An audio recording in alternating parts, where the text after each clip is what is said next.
Aw, buti na lang, oy. Gitawagan ako ng akong service ba? Tama-tama, may pansabaw-sabaw na naman natin mamaya, oy. Boss, bakit daw, boss? Emergency meeting lang ako. Oh, dili pwede. Doon kayo, may kausap ako ba? Ano ba binabayos ng service mo?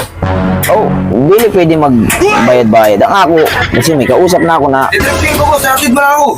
dili nga pwede kasi nga may kausap ako ba? Kung ano, marami namang Hindi masasakyan nga, dyan. boss. Nagmamadali ako. May emergency meeting ako. Dili nga pwede dahil may kausap nga ako ba? Kung ano ba, marami naman dong na Ayaw tricycle ko na. nga doon. Gusto ko dito kasi mabilis to. Oh, dili nga pwede kay may kausap ako. Sir, natoy. Sir, natoy. Oh, boss, ako nga yung boss. Sir, ako po yung nagpa-booking sa'yo, sir. Yung pasahero mo. Okay, ayan ba yo? Ayan ang aking kausap ba na tatawagan na may isa magsiservice. Sino po ba? Sir, ayusap ako sa kanya kasi may emergency meeting na ako. Kailangan ko makarating doon. Yan yun.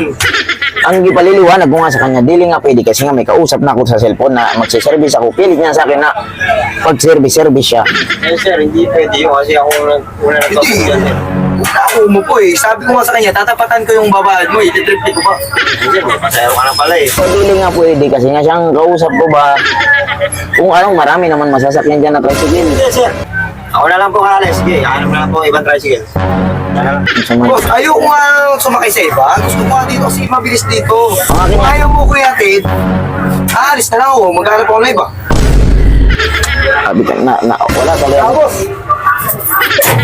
Sa mga tao na to, bay klaro ba? Walang patuloy ako ng pansabaw-sabaw.